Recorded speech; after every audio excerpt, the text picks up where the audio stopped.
से निष्काम कर्म योग की साधना शुरू होती है।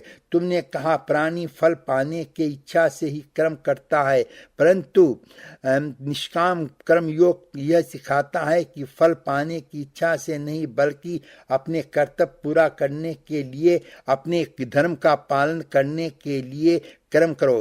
फल पर भरोसा रखकर कर्म मत करो, क्योंकि फल पाना तुम्हारे हाथ में नहीं है। तुम्हारे अधिकार में केवल कर्म करना ही है। और हे पार्थ, तुम कर्म कर सकते हो। हे अर्जुन, केवल कर्म का संकल्प प्राणी के अधिकार में है, उसका फल प्राणी के अधिकार में नहीं है। नगर धनवान के ही सामने बड़े स्वादिष्ट के थाली परोसी गई है। थाली में सोने की है, गर्मा गर्म व्यंजन भरे हैं, जिन्हें देखकर वह बहुत प्रसन्न हो रहा है। वह बहुत प्रेम से प्रथम निवाला उठाता है। प्रारब्ध में ना तो मुंह तक पहुंचकर भी हाथ से गिर जाता है, परंतु हे अर्जुन, इस उदाहरण से यह अर्थ भी नहीं है कि तुम सब कुछ प्रारब्ध पर छोड़कर स्वयं आकर्मण्य हो जाओ। अर्जुन, हे केशव, तुम्हारे कहे अनुसार यदि फल प्रारब्ध में अपनी मर्जी देगा तो प्राणी को कर्म करने की आवश्यकता ही क्या है? भगवान श्री कृष्ण, कर्म करने की आवश्यकता क्या है, यह जानने से पहले यह तो जान लो कि प्रारब्ध क्या है, प्रारब्ध कैसे बनती है। अर्जुन, भगवान की इच्छा से और मनुष्य का प्रारब्ध होता है। भगवान श्री कृष्ण, नहीं अर्जुन, यह भावना सत्य नहीं है। मैं किसी के प्रारब्ध नहीं बनाता, ना मैं किसी का कर्म का फल हिसाब में दखल कर देता हूँ। इसलिए प्राणी के प्रारब्ध बनाने में मेरा कोई हाथ नहीं होता। प्राणियों के अपने कर्म प्रारब्ध बनता है, अर्थात ये प्राणी जैसे कर्म करेगा उसका वैसा ही फल पाएगा। अच्छा कर्म करेगा तो अच्छा फल मिलेगा, बुरे कर्म करेगा फल का हिसाब है कि उसका प्रारब्ध कहते हैं। अपने पुण्य कर्मों के फल स्वरूप सुख और अपने पाप कर्म के फल स्वरूप दुख प्राणी को इसी जन्म में या अगले जन्म में भोगना ही पड़ेगा, वह कट नहीं सकता। इसलिए अकर्मण हुआ बिना निरंतर अपने धर्म के अनुसार कर्म करते चलो और मन में यह पक्का विश्वास रखो कि जिस नियम के साथ तुम कर्म करोगे उसी नियम के अनुसार तुम्हें फल अवश्य मिलेगा। कर्म का यह अटल विधान है, इसमें कर्म किसी के साथ अन्याय नहीं हो सकता। हे अर्जुन, प्राणी को कोई भी कर्म नष्ट नहीं होता, मनुष्य को अपने हर कर्म का फल अवश्य मिलता है। उसी कर्म के बंधन से बंधन हो जाने के कारण मनुष्य आवागमन अर्थात जन्म जन्मांतर के चक्र में फंसा रहता है और उसे मोक्ष प्राप्त नहीं हो पाता। अर्जुन, कर्म का बंधन से आवागमन और जन्म जन्मांतर का क्या संबंध है?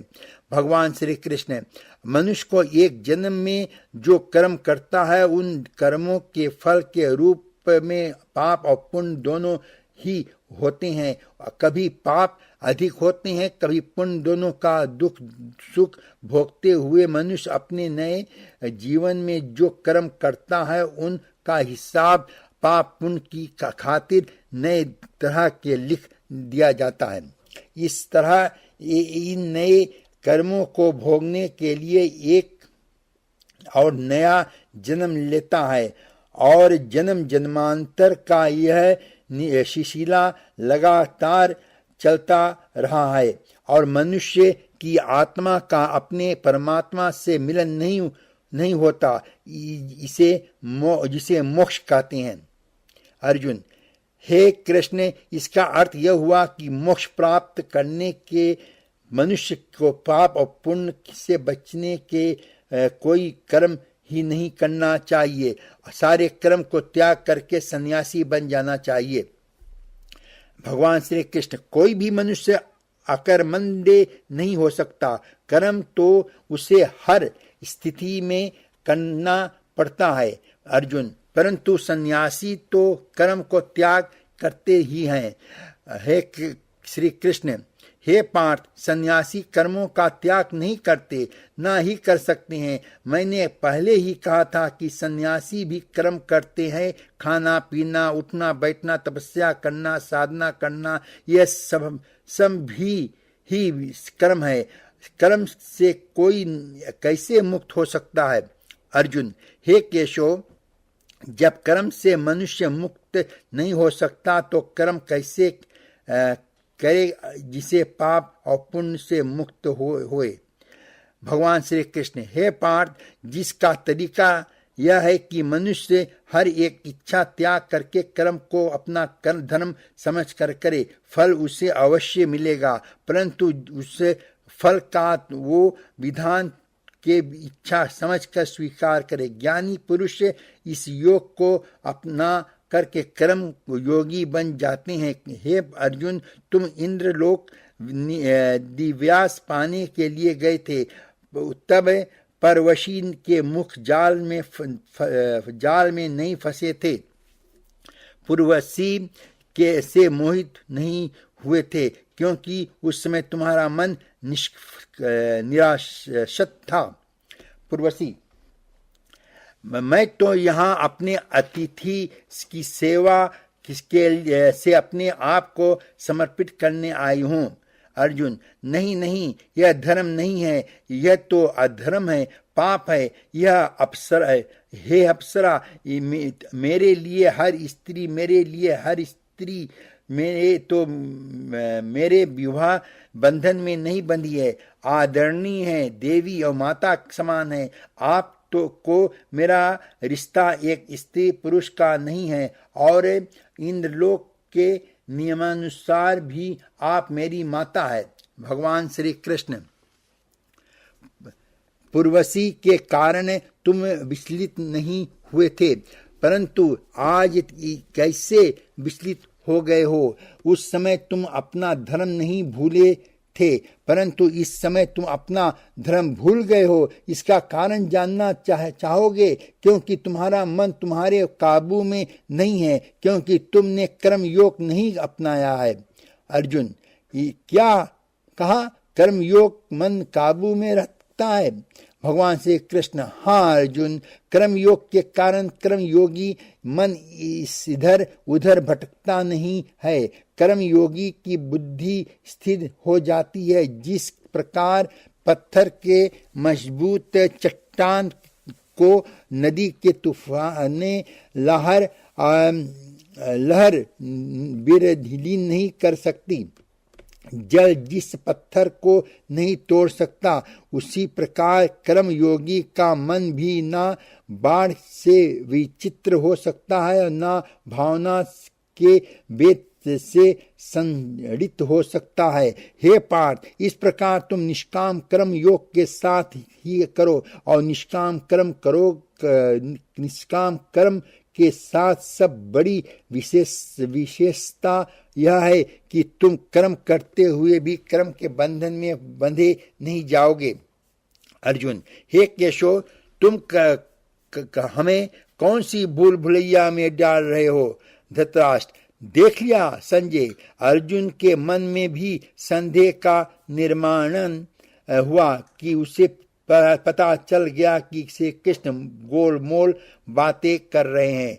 अर्जुन, हे केशव, कर्म करते ही कर्म का बंधन नहीं होगा, यह कैसे संभव है? उस कर्म का तरीका बताओ जिसे कर्म करो और बंधन भी ना हो। भगवान श्री कृष्ण, इसका बड़ा ही सहज तरीका है, तुम कर्म फल में आसक्ति मत रखो। अर्जुन, यह कैसे हो सकता है? कर्म प्राप्ति के इच्छा तो हर कोई करता है। भगवान श्री कृष्ण, परंतु इच्छा करने से मनुष्य को फल की प्राप्ति नहीं होती है। नहीं अर्जुन, फल को प्रारब्ध के हाथ में है, और जो भी मनुष्य फल प्राप्ति की इच्छा करता है, उसका मन फल के बारे में सोचकर अपने कर्म और कर्तव्य के विचलित हो जाता है। और उसे फल प्राप्त नहीं होता जिसमें उसकी इच्छा की। पार्थ, मनुष्य केवल कर्म कर सकता है, फल कदापि मनुष्य के अधीन नहीं है। अर्जुन, केशव, यदि फल की प्राप्ति मनुष्य या उसके कर्म के अधीन नहीं है तो कर्म ही क्यों करे? क्योंकि मनुष्य का धर्म है अपने कर्तव्य का पालन करे। अर्जुन, उस कर्तव्य पालन के लिए आवश्यक कर्म करना, परंतु हे केशव, फल प्राप्ति के कामना छोड़ने पर मनुष्य के में कर्म करने में प्रवृत्ति उत्पन्न कैसे होगी? यदि फल की इच्छा ना रहेगी तो मनुष्य कर्म क्यों करेगा? अर्जुन, हे कृष्ण, हे अर्जुन, जो साधारण मनुष्य फल की इच्छा से कर्म प्रवृत्ति होते हैं वो सुख दुख आज के चक्र में फंस जाते हैं। उनके मन शांति नष्ट हो जाती है। हर पल हर समय फल प्राप्त के विचार से उनकी मिथ्या ही हो जाता है। हे पार्थ, तुम दुर्योधन और उसके भाई को ही देखो। बचपन से दुर्योधन, शकुनी और दुशासन आज हस्तिनापुर में हिंसासन प्राप्त करने के कितने अधर्म किए। याद है तुम्हें उन्होंने जब जीव भीम भाइयों को पानी में फेंक दिया था, और वह वक्त भी याद होगी इन्होंने तब तुम उस पांडवों को लाक्षागृह में जलाकर मार डालने की चाल रची थी। कैसी लाजवाब चाल थी उनकी। उस आग से तुम लोगों की जीवित बचकर निकला असंभव था। कितना योजनाबद्ध कर्म था, परंतु इस कर्म का फल मिला नहीं, क्योंकि प्रारब्ध की योजना और थी। इस प्रकार उसकी इच्छा विरुद्ध सब सारे प्रयास विफल हो गए। तब उन्होंने तुम सबको छल कपट से काम लेकर 12 वर्षों के वनवास और 1 वर्ष के अज्ञातवास में भेज दिया। परंतु बार बार प्रयास बात करने के बाद भी कौरवों के इच्छा भूल प्राप्त नहीं हुआ। वे यह भूल गए थे कि फल प्रारब्ध अनुसार मिलता है। इस दुष्ट कर्मों के चक्र में वह बुरी तरह फंस गए थे। जिस फल की कामना को कर रहे हैं वह फल उन्हें प्राप्त नहीं होगा, बल्कि दृष्ट फल की बुरा फल की उन्हें मिलेगा। यह बात तुम सदा ही याद रखो। शिव जी महाराज, देवी एक ओर दुर्योधन है और दूसरी ओर भरत का उदाहरण है। एक ओर आसक्ति है और दूसरी ओर भगवान की शक्ति है। भरत का उनको का भाई श्री राम भगवान ने सिंहासन सौंपा भी तो उसने स्वीकार नहीं किया, और दूसरी ओर दुर्योधन ने अपने भाइयों का राज छल कपट में छीन लिया। भरत ने राज्य मिलने पर भी उसे स्वीकार करने के बदले श्री राम की वनवास के बदले में उसे संभाला।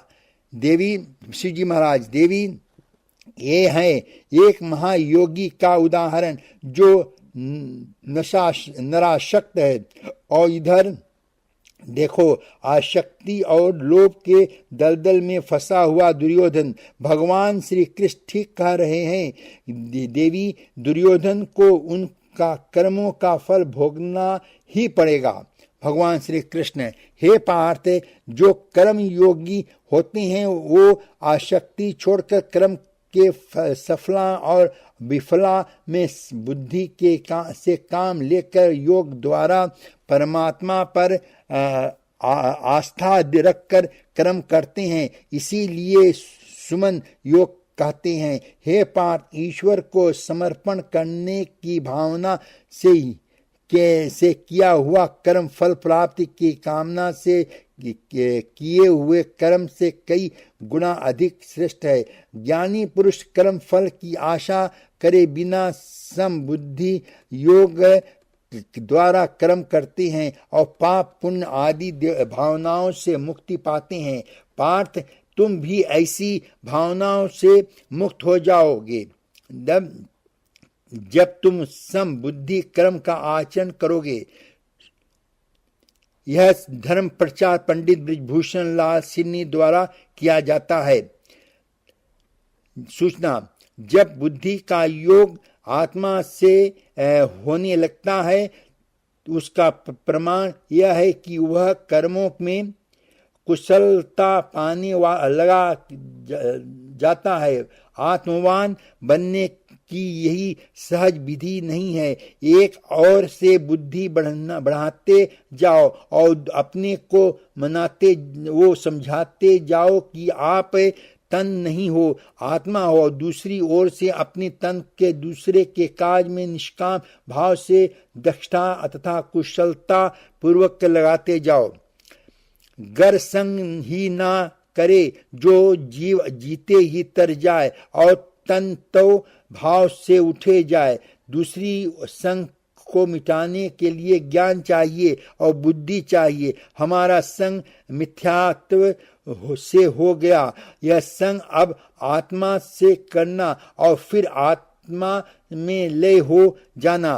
पूर्ण शास्त्र ज्ञान का साधना मार्ग इसी तनो तद्रूप कर संग मिटाने की ही बातें करती हैं। यह संग मिले तो परम में टिके, वह बस इतना ही कहा श्याम ने। भगवान कहते हैं कि जो दुख से सुभित नहीं हो, सुखी के संग ना करे और राग भय से क्रोध रहित हो, यह मुनि गण स्थित बुद्धि कहलाते हैं।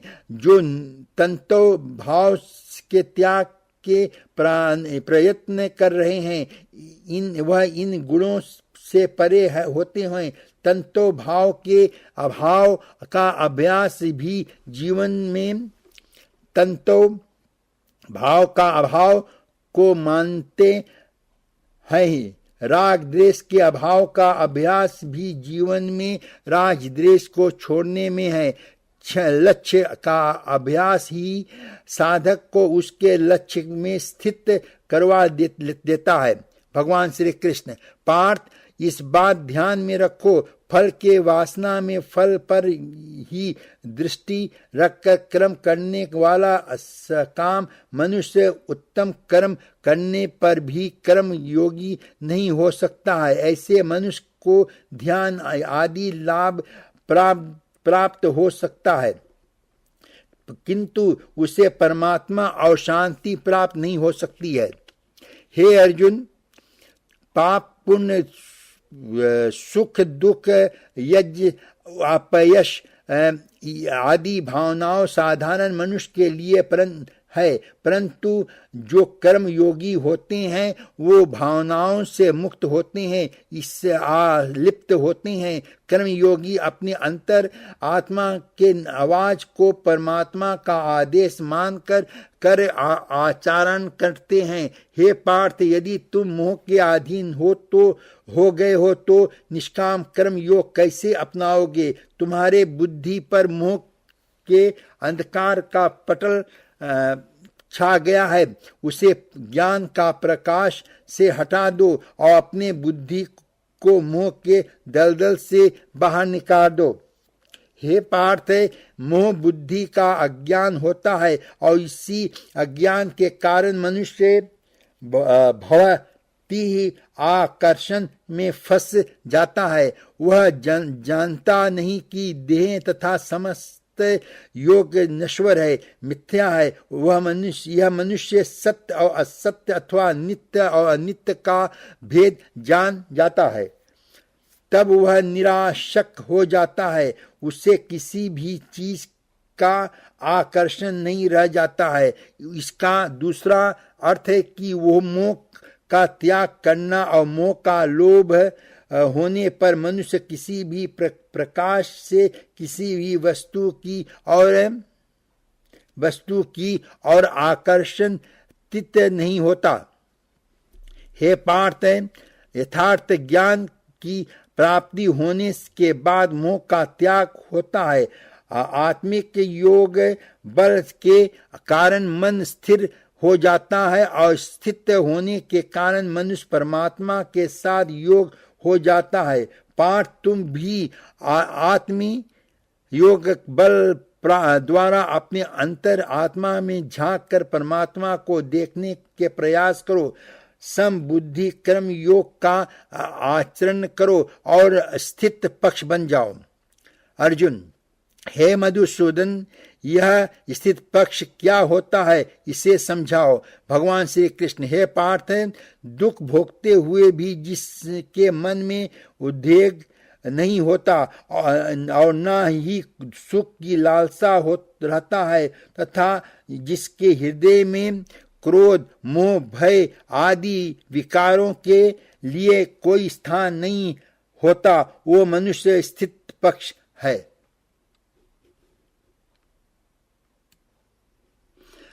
भगवान श्री कृष्ण, हे पार्थ, स्थित पक्ष के महापुरुष सुख दुख प्रतीक अवस्था में आत्मिक शांति प्राप्त कर लेता है। परम आनंद में लीन होने से ऐसे मनुष्य को दुख और सुख कभी विचलित नहीं करते। ऐसे स्थित पक्ष मनुष्य का मन उससे दिए के भांति होता है, जिसकी लौ स्थिर होती है, कभी डोलती नहीं है।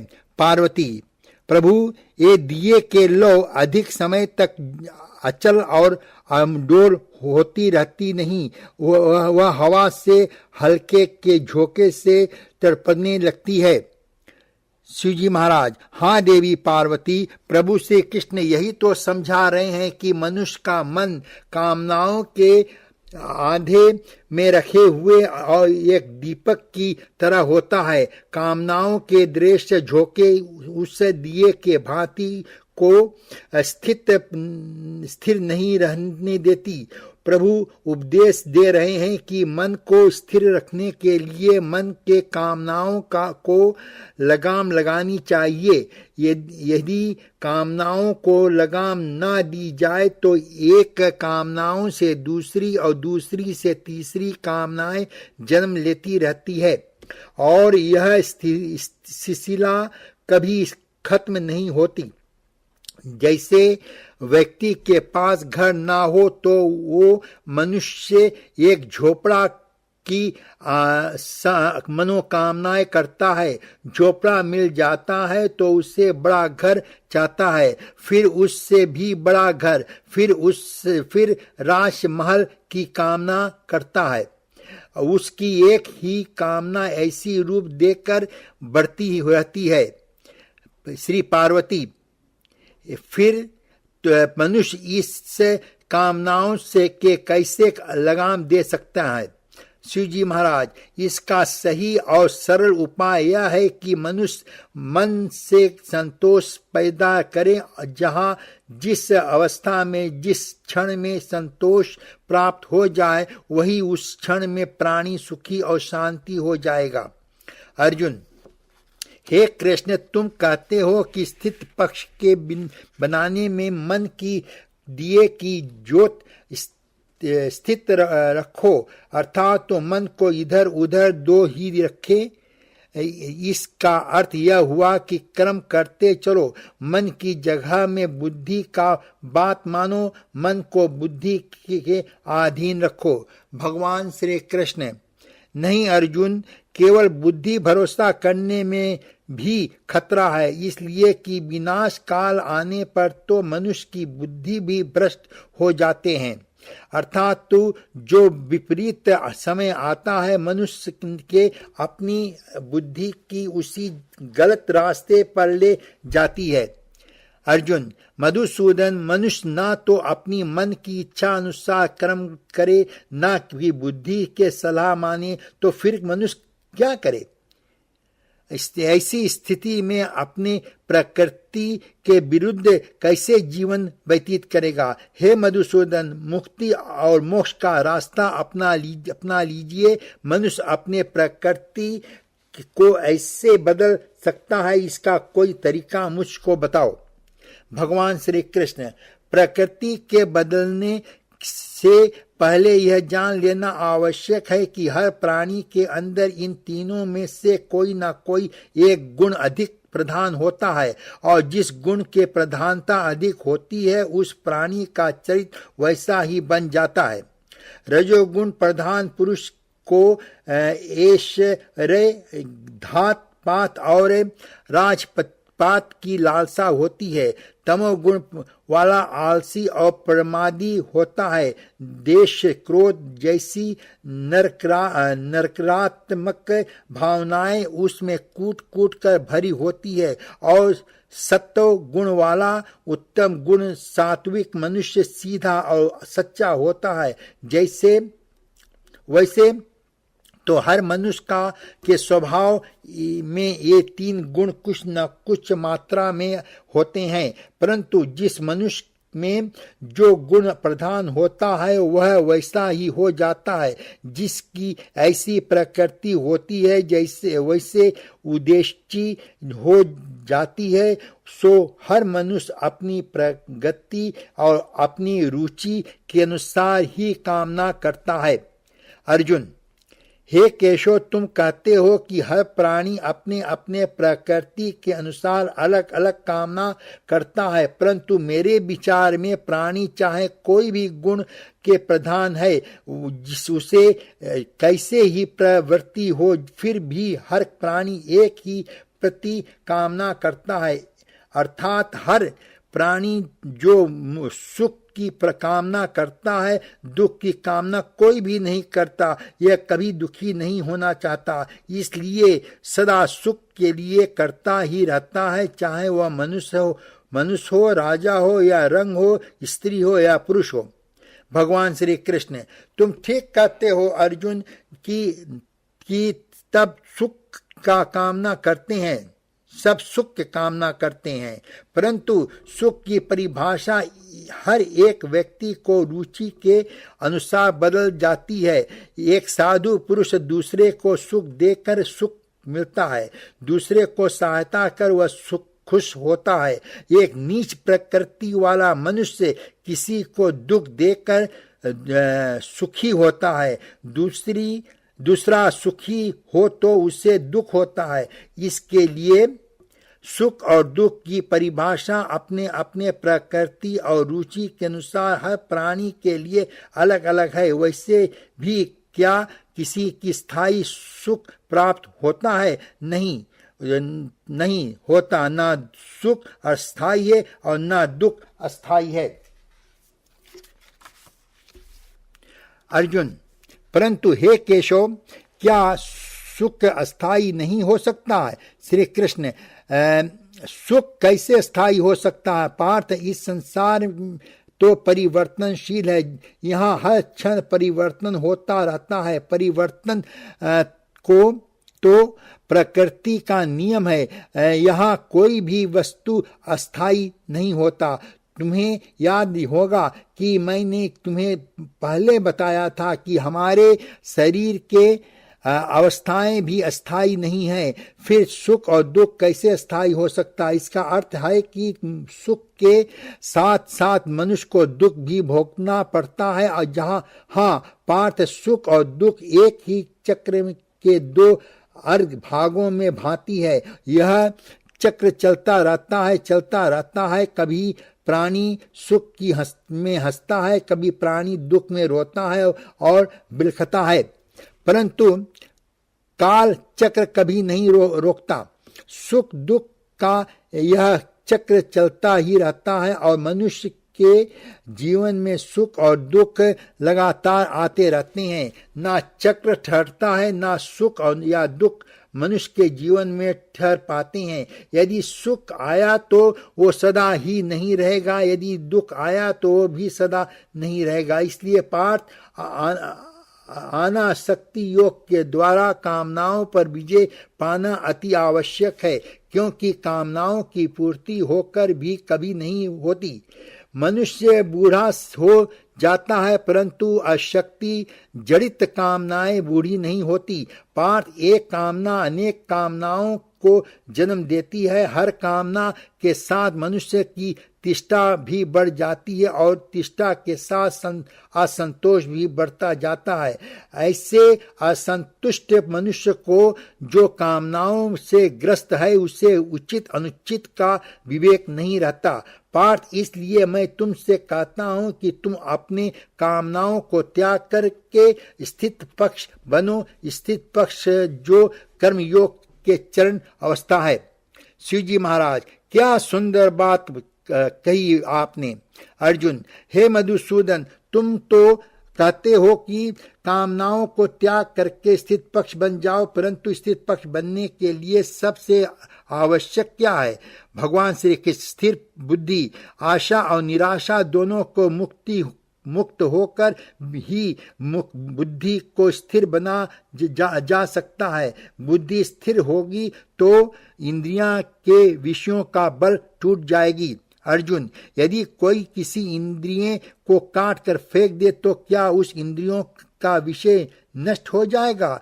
भगवान श्री कृष्ण, नहीं अर्जुन, यही किसी दुर्घटनावश किसी की आंखें अंधी हो जाए तो आवश्यक नहीं कि उसके आंखें रोग की कल्पना करना छोड़ दे। आंखें ना होने पर ही उसका मन ऐसे दृष्टियों की कल्पना कर सकता है वो जो उसे विषयों को मोह के में फंसाए चले जाए। पार्थ, एक अंध पुरुष भगवान के स्वरूप को भी कल्पना कर सकता है और एक नारी के शरीर भी कल्पना कर सकता है। किसी इंद्रियों को होने या ना होने से मन की वासना और शक्ति में फर्क नहीं पड़ता है। हे अर्जुन, तुम यूं समझो कि जैसे कोई मनुष्य आंखें बंद करके यूं प्रदर्शन कर रहा है कि वह भगवान का ध्यान लगाए बैठा है, परंतु वास्तव में उसकी मन के आंखों में भगवान की मूर्ति नहीं, अपना प्रेमी का शरीर घूम रहा है। इससे का अर्थ यह है कि उसकी आंखें तो बंद है, परंतु आंखों के विषय इसे फिर से भ्रमित कर रहे हैं। सूचना, कर्मयोग में सबसे महत्वपूर्ण बात जो कृष्ण भगवान कही है वो है निष्काम कर्म योग का तरीका। निष्काम कर्म का तरीका का फॉर्मूला यह है कि फल की इच्छा को ना फल की आसक्ति को त्याग कर कर्म केवल इसलिए करो कि उसके समय वही तुम्हारा धर्म है, तुम्हारा कर्तव्य है। सुनने को यह फॉर्मूला बहुत बड़ा सरल है, पर उसका अभ्यास इतना कठिन, इतना मुश्किल है कि कोटि कोटि प्राणियों में से कोई बिल्ले ही निकलता है कि निष्काम कर्म की कसौटी पूरा होता है। परंतु ऐसा ही भी नहीं कि संसार में कोई भी इस परीक्षा में पूरा नहीं कर सकता।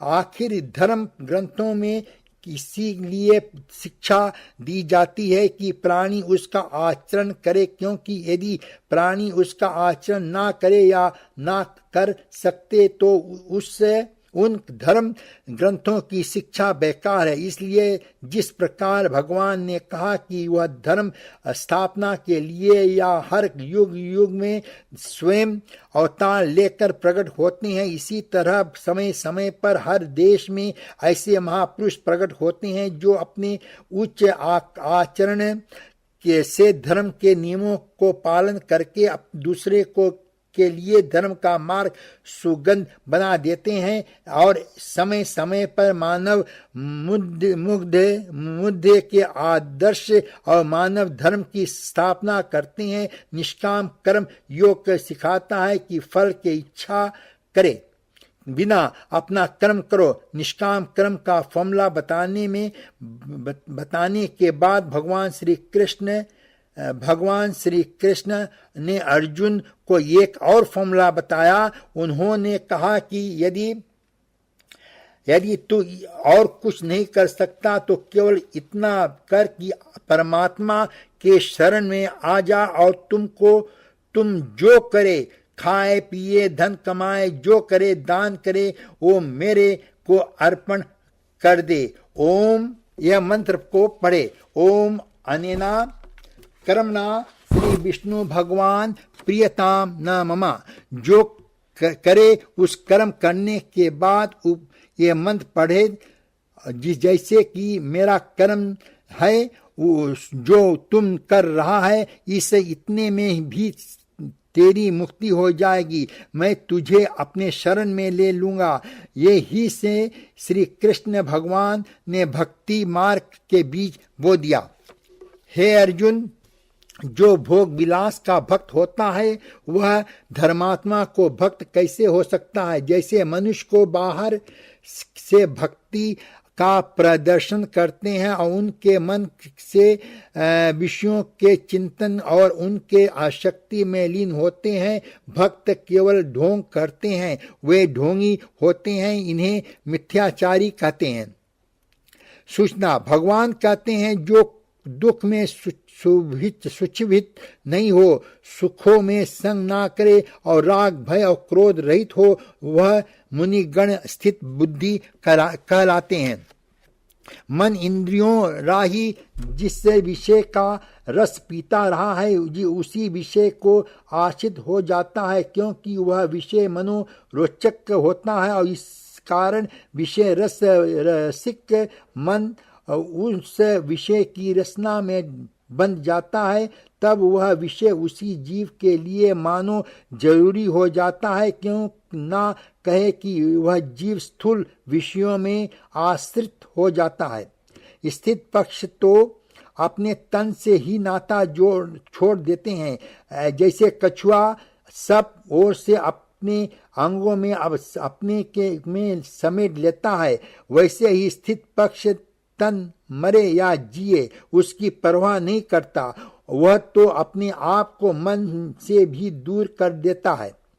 मन तो इंद्रियों पूज्य हैं ही और इंद्रिय समर्पक तो विषयों से होता ही रहता है। स्थित पक्ष बार बार ध्यान लगाकर इंद्रियों के विषयों से दूर करने की चेष्टा करता है। वह तो तन के गुण रचित जड़ और मृत्यु धर्म जानकर और अपने आप को आत्मा मानकर तंतो भाव से मानो मैं को ही खींच लेता है। उसकी बुद्धि तन या मन की इंद्रियों से लिपाया साथ मान नहीं होती और वह विषयों से प्रभावित नहीं होती।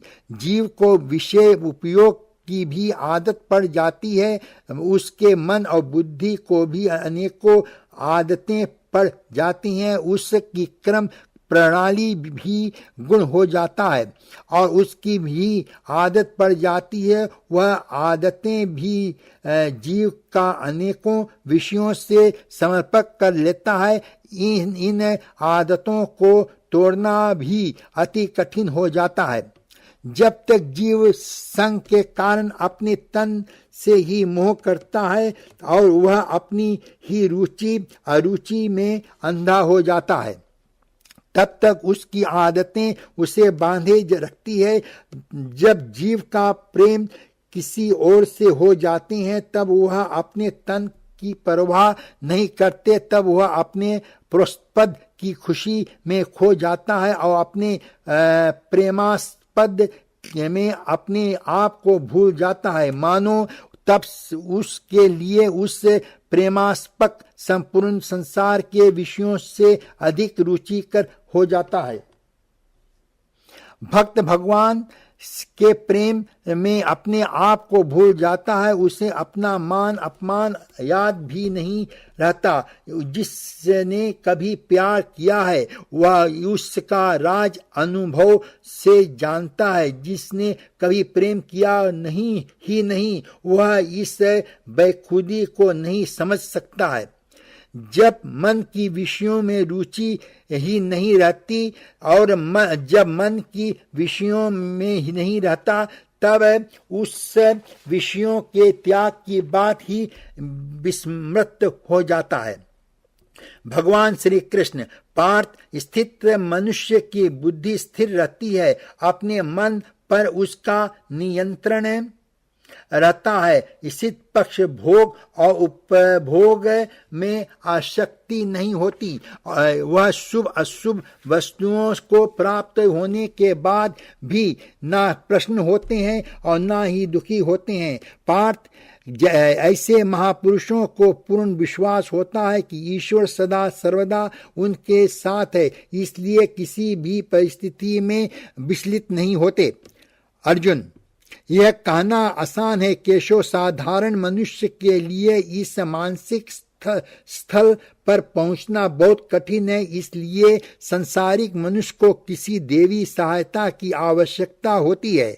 भगवान श्री कृष्ण, तुम ठीक कहा अर्जुन, भगवान के बिना कोई कार्य सिद्ध नहीं होता। इसलिए मनुष्यों को अपने पुरुष शास्त्र के साथ साथ प्रभु की भक्ति का आश्रय लेना चाहिए। हे अर्जुन, परमात्मा का भक्ति करने से मन सात्विक हो जाता है और विषय शक्ति पूर्ण समाप्त हो जाती है। आसक्ति के मारे हर मनुष्य किसी भी विषय पर आकर्षण मोह में फंसकर सोते जागते नियंत्रण उसी चिंतन करते रहते हैं। जैसे कोई मनुष्य सुंदर स्त्री के प्रेम में पड़ जाता है तो जागते हुए उसी की कल्पना के, सोते हुए उसी के सपने देखते हैं। इसी प्रकार निरंतर चिंतन के आसक्ति के नींव पर काम की भावना उभरने लगती है। काम या वासना में थोड़ी सी रुकावट आने से क्रोध का आगमन हो जाता है। जहाँ क्रोध है वहाँ संभोग अथवा आधिचार अथवा अविवेक भी है। जिस प्रकार प्रचंड वायु के झोंके दीपक को ज्योति बुझ जाती है और जब समति भ्रष्ट हो जाता है तब बुद्धि नाश को बिना कितना समय लगता है। पार्थ, भगवान श्री कृष्ण, चैतन्य का नाश होने पर वह दशा शरीर को भी होती है। ठीक वही दशा बुद्धि का नाश होने पर मनुष्य को हो जाती है। बुद्धि नाश के कारण मनुष्य का भी सर्वनाश होता है। शिवजी महाराज, कितना महत्वपूर्ण बात कही प्रभु ने कि काम के कारण अंत का मनुष्य का सर्वनाश हो जाता है। पार्वती, वास्तव में काम तो एक शक्ति स्रोत है, फिर वह सर्वनाश का कारण कैसे हो सकता है?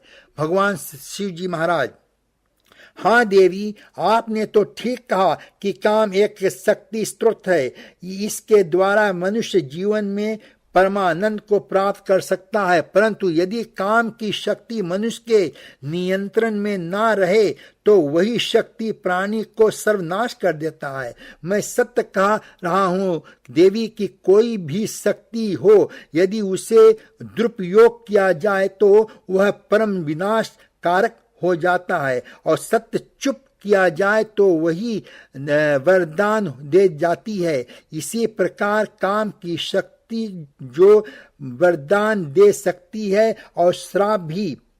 काम की अधीन होने के बजाय यदि काम को अपने अधीन कर लिया जाए तो मनुष्य का जीवन सुखमय हो जाएगा। देवी, आकर्षण, प्रेम, वासना, ये सब तो काम के ही होते हैं।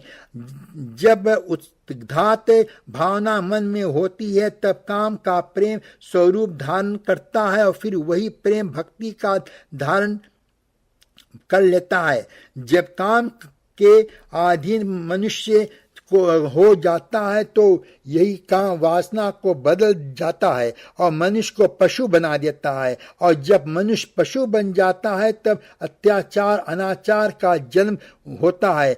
तभी काम कैसे शक्ति मनुष्य के लिए एक श्राप बन जाता है। इसलिए प्रभु अर्जुन को कर्म योग की साधना के द्वारा अशक्ति के त्याग करने की शिक्षा दे रहे हैं। यदि अशक्ति के त्याग नहीं किया तो मनुष्य का पतन निश्चित है, क्योंकि अशक्ति होने पर काम के उत्पत्ति होती है और यही काम मनुष्य को सर्वनाश की ओर ले जाता है। अर्जुन, इसका अर्थ केशव आसक्ति के सर्वनाश का मूल है। भगवान श्री कृष्ण, हाँ अर्जुन, इसलिए तुम्हें निराशक होने को कहा रहा हूँ, स्थित पर्ग भी ही कह रहा हूँ, क्योंकि स्थित पर्ग की स्थिति निष्काम कर्म योग की चरमा अवस्था है। हे अर्जुन, विशाल और अथाह सागर का स्वभाव सथी पर्ग की मनुष्य की भांति ही होता है। हे पार्थ, नदी में यदि अधिक पानी आ जाए तो बाढ़ आ जाती है और उसकी तूफानी लहरें किनारे को तोड़कर चारों ओर मचाल देती है। यह हाल एक शुद्ध वन वाले व्यक्ति को भी होता है। थोड़ा सा धन, थोड़ा सा सफलता उसे हजारों रुपये धन और सफलता के नशे में चूर वो मर्यादा तोड़कर एक ओछे इंसान की तरह हरकतें करने लगते हैं। परंतु स्थित पर्ग मनुष्य एक सागर की भांति होता है, जिसमें चारों ओर से नदियों का जल निरंतर जमा होते हैं, परंतु सागर उसी प्रकार शांत रहता है। नदियों का जल उसकी गहराई में गुम हो जाता है और अगर कभी अपने किनारे को नहीं तोड़ता, उनमें उसके अंदर जो की तरह रहता है, वही स्थित पर्ग की अवस्था होती है। इसी तरह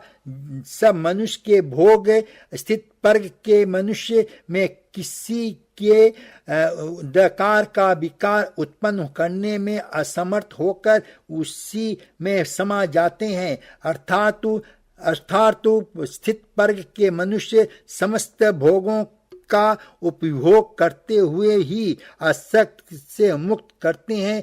हे पार्थ, ऐसे स्थित पर्ग को परम शांत प्राप्ति होती है। जैसे स्थित पर्ग मनुष्य की जगत का कल्याण करते हैं, समान मनुष्य को भोग की प्रदार्थी के पीछे दौड़ते हुए अपने जीवन यात्रा समाप्त कर देते हैं। पार्थ, सामान्य मनुष्य रात्रि का अंधकार होने पर सो जाता है तथा सूर्योदय पर जाग जाता है, परंतु योगी की दृष्टि में प्रेम का सोना जागना महत्वपूर्ण नहीं है। कर्म योगी ज्ञान के प्रकाश तथा पुण्य तथा अज्ञान के अंधकार को रात मानता है। पार्थ, विषयों के बारे में अज्ञान रात्रि में अंधकार के समान है। संसारिक मनुष्यों के रात्रि के समय अज्ञानी नाशवान संसारिक सुख के भोगों में व्यस्त रहते हैं। ज्ञानी और योगी जागते हैं और परमात्मा का चिंतन करते हैं। अर्जुन, हे केशव, जैसा तुम कह रहे हो कि ज्ञानी योग कर्म योग के में श्रेष्ठ है और फिर मुझे कर्म करने की और बुद्धि करने का उपदेश क्यों दे रहे हो? मुझे संहार करने की प्रेरणा क्यों दे रहे हो? भगवान श्री कृष्ण, हे पार्थ, ज्ञान योग कर्म योग में से श्रेष्ठ है। मेरा कहने का अर्थ यह नहीं था तुम्हें धोखा हुआ है। हे पार्थ, जैसे साधारण दृष्टि देखने पर एक नगर में दो आने वाले रास्ते हैं, एक पूर्व से आ रहा है और दूसरा दक्षिण से आ रहा है, परंतु जिस तरह वह दोनों रास्ते अलग अलग दिशाएं से आते हुए एक ही नगर में पहुंचते हैं, उसी तरह ज्ञान योग और कर्म योग दो अलग अलग साधन है, परंतु उनका लक्ष्य एक है और दोनों मार्गों से साधक ब्रह्म को ही पाता है। इसलिए दोनों योग उत्तम है, परंतु ज्ञान पर आधारित शांत योग की साधना कठिन है। इसके मुकाबले क्रम योग की साधना आसान है। हे अर्जुन, मैंने पूर्ण काल में ही इस लोक में रहने वाले के लिए दो प्रकार की निष्ठा कही है, ज्ञानियों के लिए अथवा सन्यासियों के लिए ज्ञान योग की और योगियों अर्थात कर्म योगियों के लिए कर्म योग की। ये दोनों रास्ते प्राणी को भगवान तक ले जाते हैं। पार्वती, हे महादेव, प्रभु ये बता रहे हैं कि सन्यासी या कर्म भोगियों दोनों ही परिस्थितियों में प्राणों कर्म से छूट नहीं सकता, फिर क्यों योगी निष्कर्मता का अवस्था को कैसे पा सकता है? शिव जी महाराज, देवी, जब प्राणी अपने समस्त कर्मों को निष्काम भाव के द्वारा ईश्वर को समर्पित कर देता है तो जैसे कर्मों से कोई फल उत्पन्न नहीं होता, इसी प्रकार वह प्राणी अपने सारे कर्म ईश्वर को समर्पित करके ईश्वर में लीन होकर स्वयं निष्काम हो जाता है। इस ब्रह्मलीन अवस्था का नाम निष्कर्मता है। भगवान श्री कृष्ण, हे अर्जुन, कर्म के स्वरूप से त्याग हो ही नहीं सकता। कोई भी प्राणी क्षण मात्र के लिए भी बिना कर्म किए नहीं रह सकता। कभी सभी लोग प्रगति से उत्पन्न हुए गुरु द्वारा प्राप्त क्षण कर्म करने पर मजबूत है। इसलिए जब प्राणी कर्म करने पर विवश है तो उसे चाहिए कि कर्म इस प्रकार करें जैसे कोई यज्ञ किया जाता है। भगवान श्री कृष्ण, यज्ञ लोक कल्याण के लिए भी किया जाता है, भगवान की आराधना के लिए भी। इसलिए जब कर्म करना ही है तो अपने सारे कर्म या तो लोक कल्याण के लिए कर या भगवान निमित्त कर। कर्म एक यज्ञ के समान पवित्र, कल्याण जनक और सिद्धि हो जाएगा। इसलिए कर्म को यज्ञ समझकर करते जाओ और तो कर्म बंधन से मुक्त होगा। क्योंकि हे पार्थ, अज्ञान जो कर्म किया जाता है उसको छोड़कर बाकी सब प्रकार के कर्मों का बंधन मनुष्य को बांध लेता है। हे अर्जुन, शास्त्रों में कई प्रकार के यज्ञों का वर्णन है जिनके द्वारा प्राणी देवताओं को आराधना करके उनके प्रसन्न करते हैं और मनुष्य और हे अर्जुन, समस्त देवता मेरा ही स्वरूप है, इसलिए इन यज्ञों के द्वारा प्राणी मेरे ही आराधना करते हैं। अर्जुन, हे मधुसूदन, तुम्हारे कहने का अर्थ यह है कि यज्ञ कई प्रकार के होते हैं, कृपया करके सबका विवरण बताओ। भगवान श्री कृष्ण, पार्थ, यह समझ हो कि यज्ञ क्या है। अपने किसी श्रेष्ठ वस्तु को, अपने धन दौलत को, अपने किसी श्रेष्ठ वस्तु को, अपने धन दौलत को, अपने किसी विशिष्ट भावना को, बल की इंद्र कामों की भी मुझे परमात्मा के चरणों में समर्पण कर देना, इसी को यज्ञ कहते हैं। अपने प्रिय वस्तु को कुर्बानी, यही यज्ञ का मूल भावना है। इसलिए शास्त्र कहते हैं कि यज्ञ में आहुतियां देने के पश्चात जो अन्न बच जाता है उसे खाने वाला मनुष्य सब पापों से मुक्त हो जाता है। फिर जो लोग अपने की भावना पेट भरने के लिए अन्न खाते हैं वो तो पाप को ही भोजन करते हैं। अर्जुन, हे केशव, यदि अग्नि कुंड में अग्नि जलाने की आहुति का नाम यज्ञ है, तुम तो कहते हो कि जन कल्याण का कोई भी यज्ञ है, तो अपने किसी प्रिय के बदलाव अथवा त्याग भी यज्ञ है, इसका अर्थ क्या है? भगवान श्री कृष्ण, हे अर्जुन, यह ठीक है, प्राणी अपने अपने निष्ठा के द्वारा ही अलग अलग प्रकार के अलग अलग क्षण देवताओं की पूजा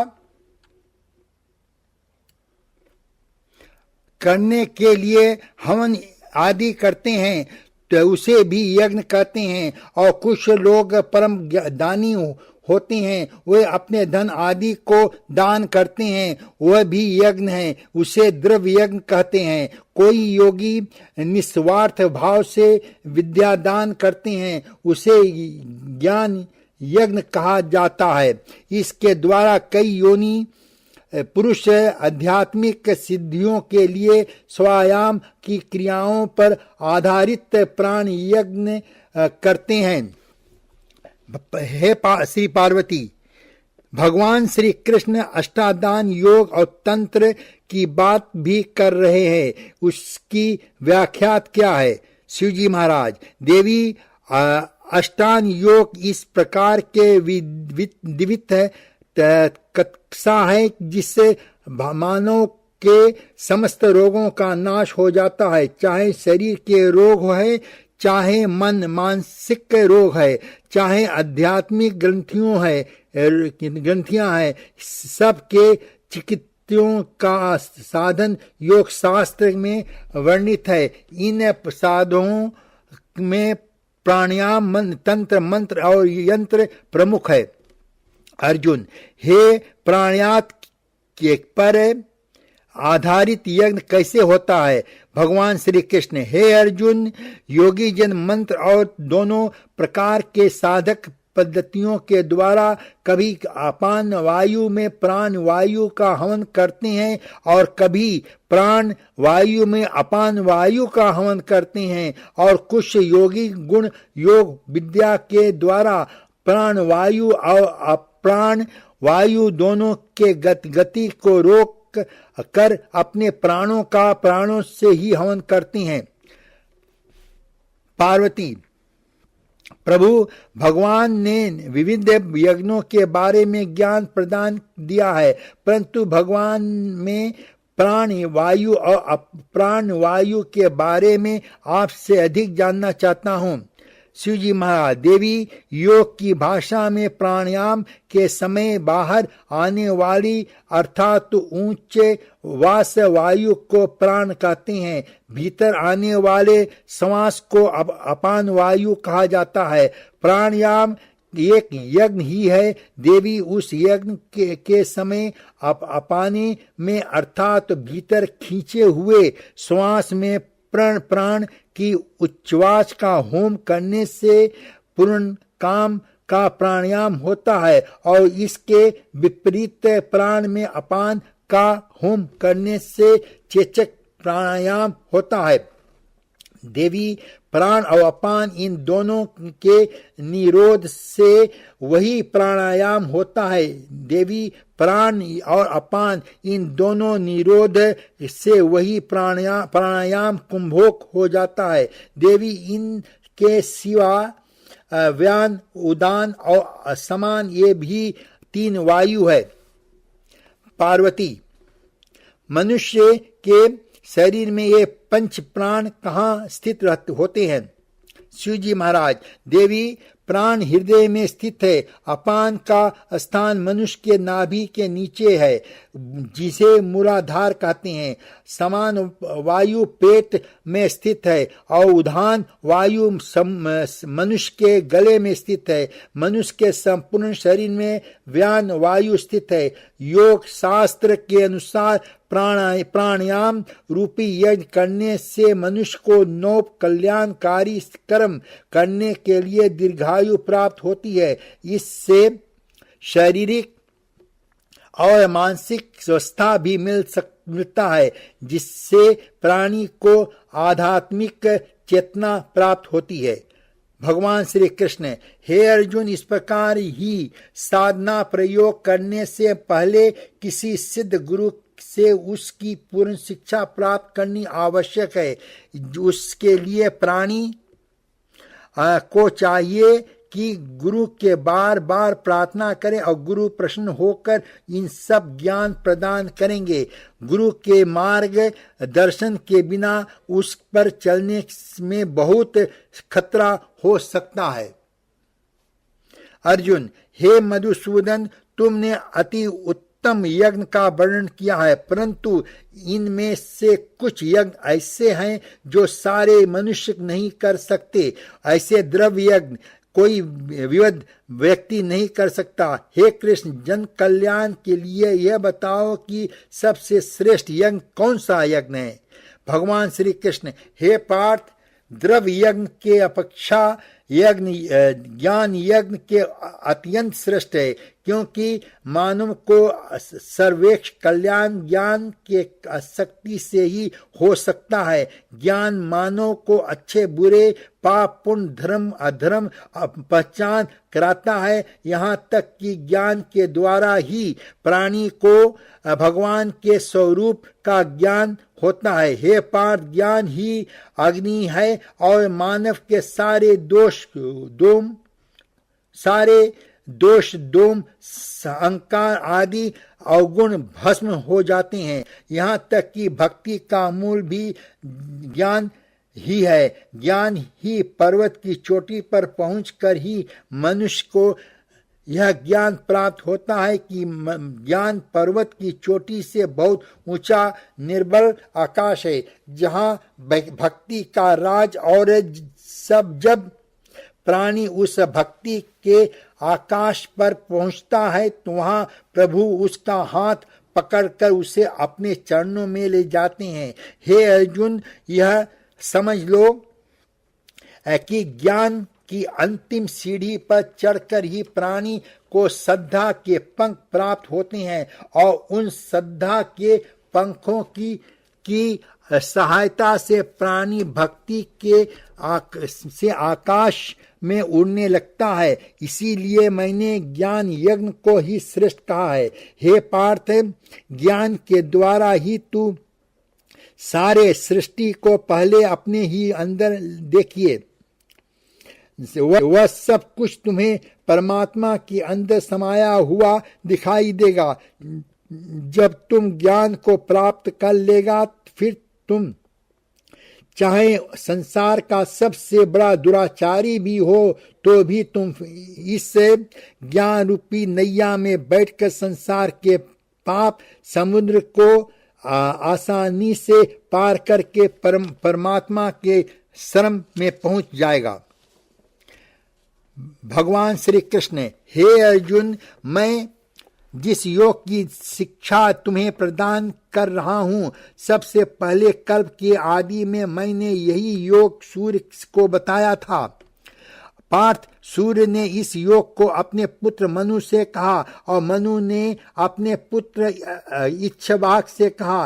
हे अर्जुन, इस प्रकार परंपरा से प्राप्त हो इस लोक को राग ईशु के ने जाना, परंतु बहुत समय से यह योग इस लोक में लुप्त हो गया। आज यही पुरातन योग मैंने तुमसे कहा, क्योंकि तुम मेरे भक्त और सखा भी है, इसलिए मैं तुम्हें यह गुप्त ज्ञान प्रदान कर रहा हूं। अर्जुन, हे केशव, तुम तो यह कह रहे हो कि तुमने यह योग सूर्य को कहा था, परंतु तुम्हारा जन्म तो इसी काल में हुआ और सूर्य का जन्म तो पुराना, फिर तुम यह योग सूर्य से कैसे कहा है? भगवान श्री कृष्ण, हे अर्जुन, इस मर्त लोक में तुम्हारे और मेरे अनेक जन्म हो चुके हैं, पर आगे भी होते रहेंगे। मैं भी अनेक बार इस मर्त लोक में अवतरित होता रहता हूँ, परंतु तुम अज्ञान के कारण इस रहस्य को जानते नहीं हो और मैं जानता हूँ। परंतु हे अर्जुन, मेरा जन्म साधारण प्राणियों की भांति नहीं है। मैं अविनाशी हूँ, अजन्मा हूँ। मैं समस्त भूत प्राणियों को ईश्वर हूँ, इसलिए मेरा जन्म प्रत्येक मनुष्य के सदस्य नहीं है। मैं प्रगति के अधीन करके अपनी योग माया के द्वारा प्रकट होता हूं। अर्जुन, हे मधुसूदन, तुम सर्वेश्वर हो, समस्त चराचर के स्वामी हो, त्रिलोकपति हो, फिर तुम्हें मृत्यु लोक में जन्म लेने की क्या आवश्यकता है?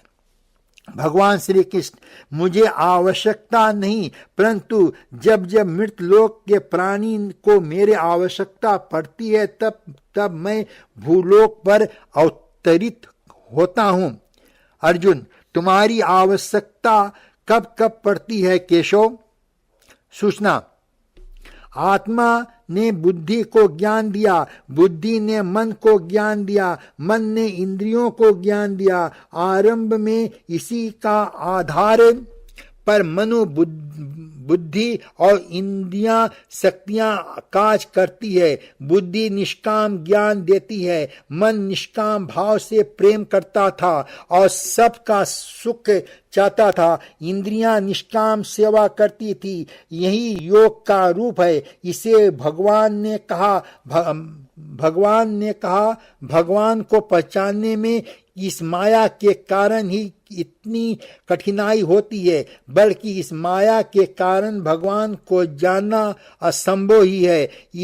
फिर इस बात समझ ले, भगवान का जन्म धर्म की स्थापना के लिए होता है, इसलिए यह साधारण व्यक्ति की भांति जीवन व्यतीत करके संसार को सहज जीवन में धर्म अनुकूल जीना सिखाते हैं। वह अपनी माया के कारण अज्ञान रहते हैं और साधारण जीवन में गुण प्रमाण देते हैं।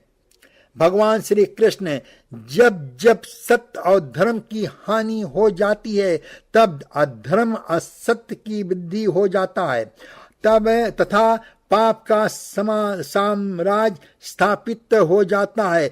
तब मैं अपने प्रकट करता हूँ। मेरे अवतार धारण करने के 3 कारण होते हैं। पहला, आततायु द्वारा तीर्थ साध पुरुष को उद्धार करना, दूसरा दुष्टों को नाश करना, तीसरा धर्म की स्थापना करना। इन कारणों के लिए मैं हर युगों में प्रकट होता हूँ।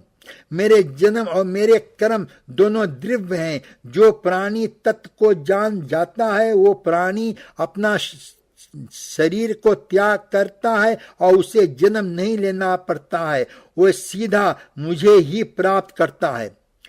अर्जुन, हे केशव, मेरे मन में यह जानने की जिज्ञासा है, कृष्ण अवतार से पहले तुमने कब और क्यों अवतार धारण किया? अपना शिष्य अपना सखा समझकर मेरे जिज्ञासा को उत्तर दो। भगवान श्री कृष्ण, हे अर्जुन, इस कल्प के आदि में सर्वप्रथम मैंने मत्स्य रूप के अवतार में धारण कर किया। सप्त ऋषियों के नाव को मैंने डूबने नहीं दिया, क्योंकि वह ऋषि पुरातन संस्कृति और पहले सृष्टि के बीज को लेकर नए कल्प में उनका विकास करने वाले हैं। समुद्र मंथन के समय मंडल चल पर्वत स्थिर नहीं रह सकता था। मैंने कश्यप कोरु रूप पर घर धर कर उसे अपने पीठ पर धारण किया, ताकि देवता और दैत्य मिलकर सागर में से अमृत प्राप्त कर सके। जब दैत्य अमृत की गढ़ा देवताओं से छीन कर ले गए, तो देवताओं के सहायता के लिए मैंने मोहिनी रूप धारण किया। इसी समय मैंने राहु दैत्य का वध किया था। हे पार्थ, अधर्म हिरण्यनाश का नाश करने के लिए मैंने 12 अवतार धारण किया। मैंने अपने परम भक्त बालक प्रहलाद की रक्षा करने के लिए नरसिंह अवतार धारण किया था।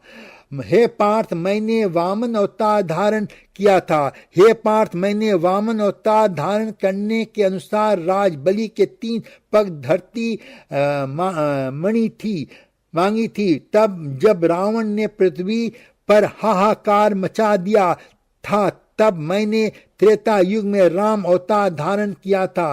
हे पार्थ, मेरे दिव्य और अलौकिक स्वरूप का ज्ञानी मनुष्य जानते हैं और मेरे बताया योग का आचरण करके मोक्ष प्राप्त करते हैं। अर्जुन, अथवा लोक कल्याण के लिए कोई यज्ञ कर रहा है हो, जैसे द्रव्य ज्ञान यज्ञ आदि तो है।